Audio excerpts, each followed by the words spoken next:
سالن استعمال ہوتا ہے، بطور مشروب استعمال نہیں ہوتا۔ تو جب میں اس عرف سے ہٹوں گا تو پھر مجھے ضرورت ہے کہ میزبان سے اس کی اجازت لوں، کیونکہ اگر کوئی ہر شخص جو ہے وہ پینا شروع کر دے، تم نے پینے کے لیے تو نہیں بنایا، تم نے تو کھانے کے لیے بنایا، تو پھر کم پڑ جائے گا۔ تو اگر تم اجازت دیتے ہو تو میں لیتا ہوں۔ یہ تھی احتیاطیں ہمارے بزرگوں کی۔ یہ شادی بیاہ کے موقع پہ وہ چٹنی یا وہ دہی وغیرہ رکھتے ہیں تو وہ بطور مشروب تو نہیں رکھتے، کچھ لوگ گلاسوں میں ڈال کر پینا شروع کر دیتے ہیں۔ تو اس وقت مجھے اعلیٰ حضرت بڑے یاد آتے ہیں کہ اس کا عرف کھانے کا ہے، پینے کا نہیں ہے۔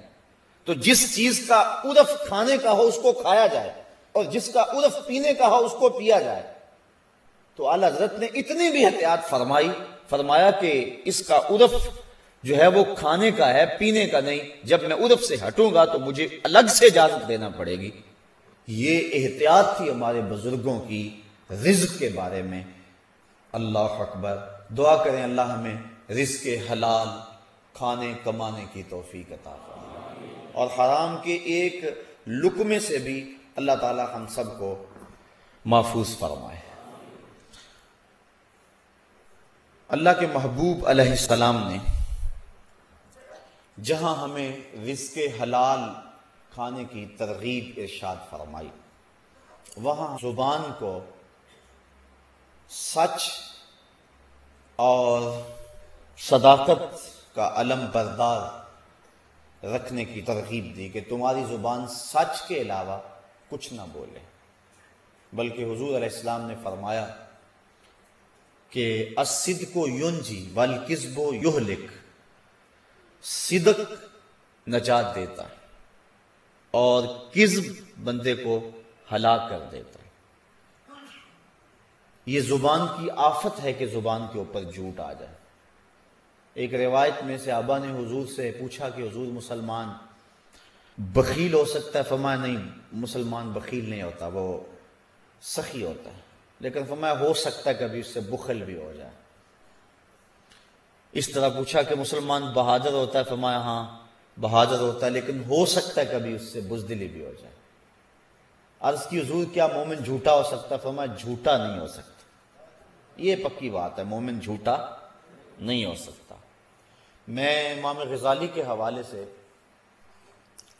پڑھ رہا تھا، آپ فرماتے ہیں کہ انسان جب گناہ کرتا ہے تو بعد میں نیکی کرتا ہے تو وہ جو گناہ کی کالک ہے وہ مٹ جاتی ہے، جو لگی ہوتی ہے دل کے اوپر وہ مٹ جاتی ہے۔ لیکن جھوٹ کی جو کالک ہے یہ ایسی ہے کہ اس کے اثرات باقی رہتے ہیں۔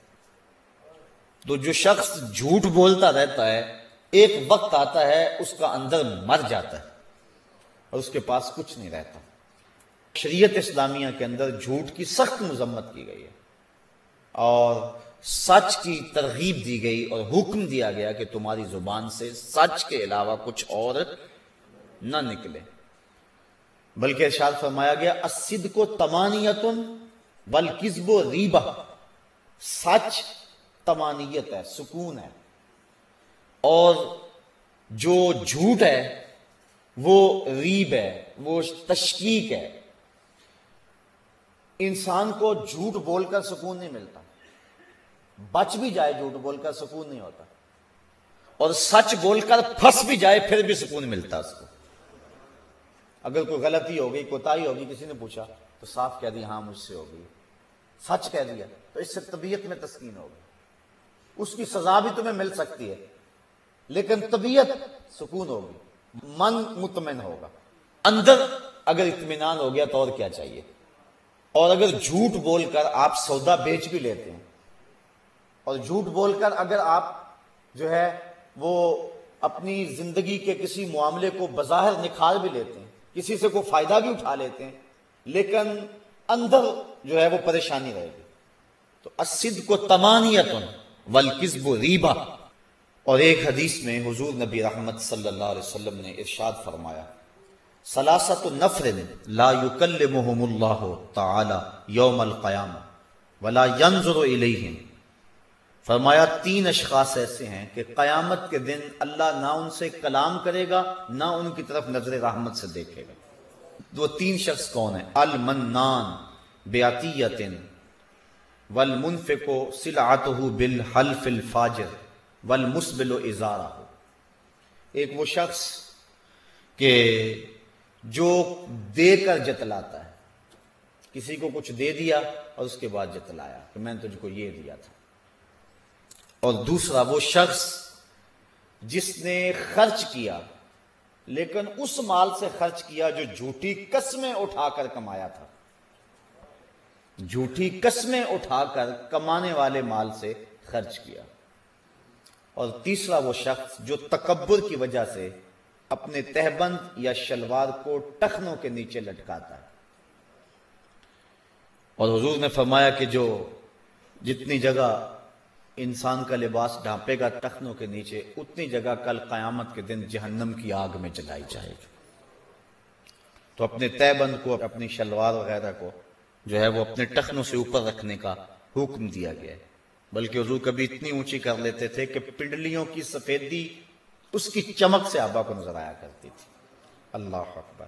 تو یہ تین وہ شخص ہیں کہ جن کی طرف اللہ تعالی نظر رحمت نہیں فرمائے گا. اور ایک اور روایت کے اندر اور تین اشخاص کا تذکرہ ہے. فرمایا ثلاثۃ لا یکلمہم اللہ ولا ینظر الیہم ولا یزکیہم ولہم عذاب علیم.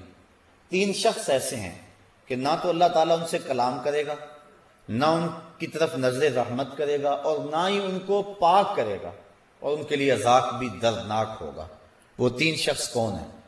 شیخ زان، بوڑھا زانی جو بوڑھا ہو گیا لیکن زنا نہیں چھوڑتا.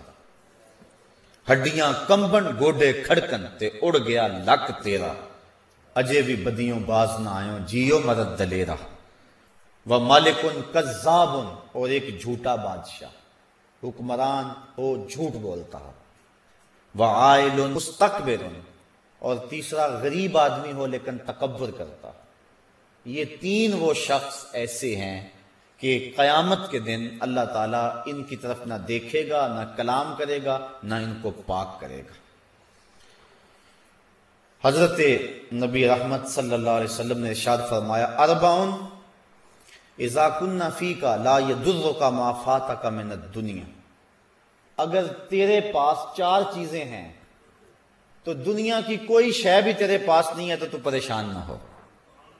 دولت نہیں ہے، بینک بیلنس نہیں ہے، تیرے پاس کوٹھی نہیں ہے، کار نہیں ہے، رہائش کا مکان نہیں ہے، دنیا میں بڑی محرومی ہے، تجھے بڑے دکھ ہیں دنیا پر. تجھے پیدا ہوا تھا کہ باپ فوت ہو گیا، ماں کا سایہ اٹھ گیا، رشتہ داروں نے جو ہے وہ دتکارا، مکان نہیں ہے، دنیا میں دکھ ہی دکھ ہیں. لیکن اگر چار چیزیں حضور فرمایا تیرے پاس ہیں تو دنیا کی کسی کمی کو کمی نہ سمجھنا. اگر یہ چار چیزیں ہیں تو ساری دولتیں تیرے پاس ہیں.